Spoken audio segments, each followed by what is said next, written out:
Welcome back, guys. In this video we're going to be covering variables and data types.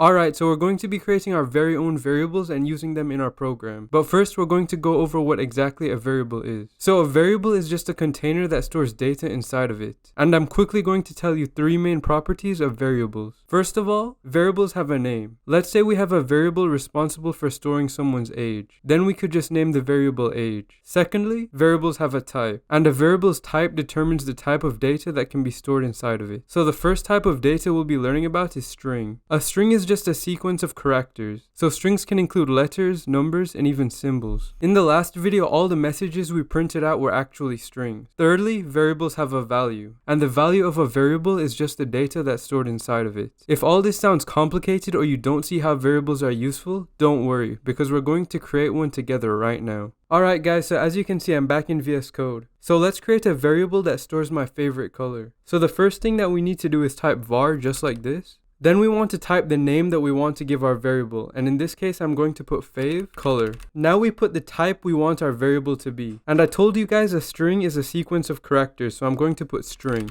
The last thing we want to do is give our variable a value. And to do this we need to put an equal sign and then the value we want our variable to store. So I'm going to put an equal sign and then quotation marks. And then inside of the quotation marks I'm just going to type in blue. And the reason we have to put these quotation marks is because the quotation marks tell Go that the text inside of them is a string. If we don't do this, the code won't work since Go won't understand what we're trying to do. So now that we've created our variable, let's print its value to the screen. So I'm just going to type fmt.println, brackets, and then fav color. And notice how we don't put fav color in quotation marks. That's because if we use quotation marks, the string fav color would be printed. But in this case, we want to print the value stored inside our fav color variable. So now let's just save and run our code. And as you guys can see, blue was printed into the console. So now I'm going to show you guys how variables are useful. So as you guys can see, I have some code right here that prints a poem about Alice using println. So let's run the code, and as you can see, the poem was printed. But let's say that we wanted to make the poem about Emily instead of Alice. Well, one way we could do this is by manually replacing Alice with Emily in every line of our code. Just like this. So I would just delete Alice and then type in Emily. And then just do it for every single line. And as expected, if we save and run our code, as you guys can see, the poem is now about Emily instead of Alice. But what if we had a really long poem, or we wanted to change the name in the poem often? Then manually replacing the names could take up a lot of time. So to solve this problem, we can use a variable to store the person's name. So let's create a variable named person that stores the name of the person in the poem. So right here, I'm going to type var person string equals Jane.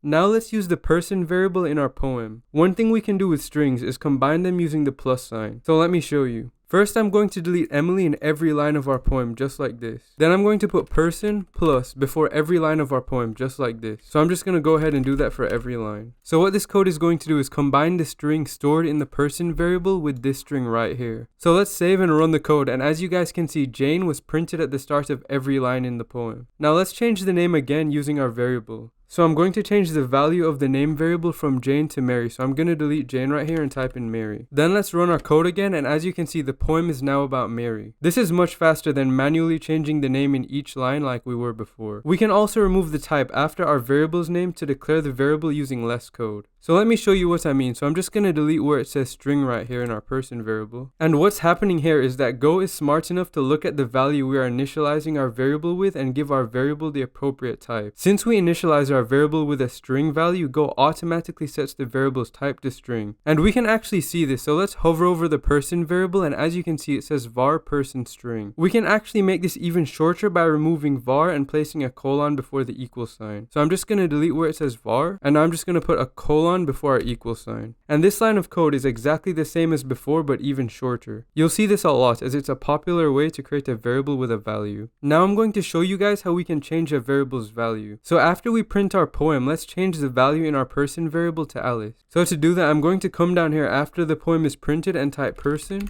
equals Alice. Then let's print the person variable to the console again. So I'm going to type fmt.println person. Now let's save and run our code again.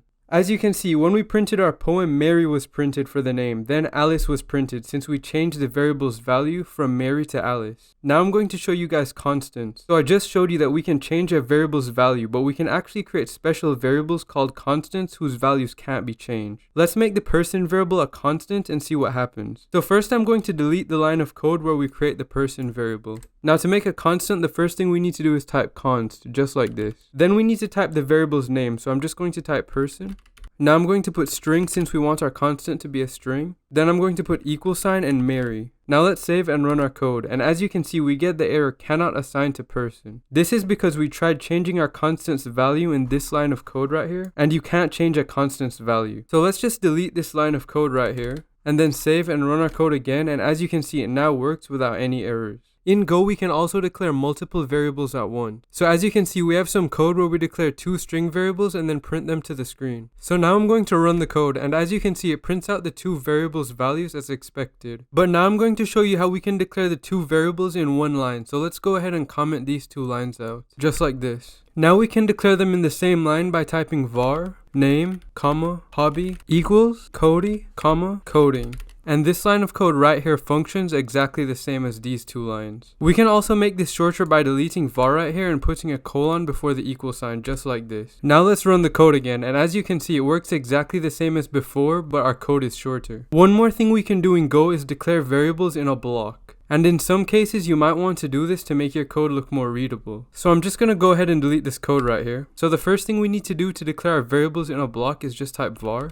And then we're going to put an open and a close bracket just like this. And then in between the brackets, I'm just going to put my first variable, which is name. So I'm just going to type name, equal sign, Cody. And then in the second line, I'm going to put my second variable, which is hobby. So I'm just going to type hobby, equal sign, coding. Now let's run the code again, and as you can see, the output is the same. Alright guys, so now I'm going to quickly show you 3 main variable naming conventions. And variable naming conventions are just guidelines on how we should name our variables. They don't actually affect your code's functionality, but following them makes your code easier to understand and more consistent. First of all, you should give your variables short and descriptive names. A variable's name should reflect its purpose. If you give your variables random names, you might forget what they're for. Secondly, it's common to use camel case when naming variables in Go. And camel case is when the first word starts with a common letter and all words following start with a capital letter. There are actually some scenarios where you would want the first word in your variable's name to start with a capital letter, but we'll cover that later. And lastly, if a variable's name contains an acronym, you should capitalize the whole acronym if you're going to capitalize the first letter in the acronym. And as you guys can see, there's some examples right here.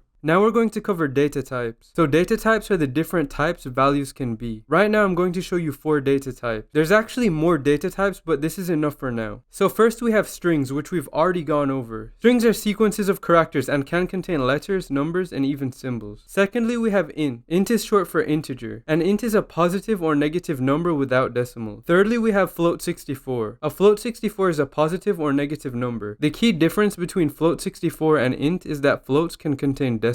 Lastly, we have bool. A bool can only be true or false. I have some code right here showing all the different data types, and as you can see, I've declared a string variable, int variable, float variable, and bool variable. Something I wanted to show you guys is that we can print multiple variables using one print line. All we have to do is separate the values in our print line using a comma, just like this. Now let's save and run the code. So as you guys can see, it printed the string here and then the value in the variable. So right here we have this is a float64, and then we have the value in our float example variable. The last thing I wanted to show you guys in this video is 0 values. If you declare a variable and don't assign it a value, its value will default to the 0 value of the variable's type. So as you guys can see, I've declared a string, int, float, and a bool, but I haven't assigned them any values. So what's going to happen is our variables are going to be assigned 0 values. The 0 value for string is an empty sequence of characters. The 0 value for int and float is 0, and the 0 value for bool is false. So as you guys can see, if we save and run our code, since we didn't assign our variables any values, they were assigned their 0 values. Alright guys, I know I said that was the last thing, but there's actually one more thing you should do that will really make you a better programmer. You should like, subscribe, and turn on notifications so you don't miss future videos.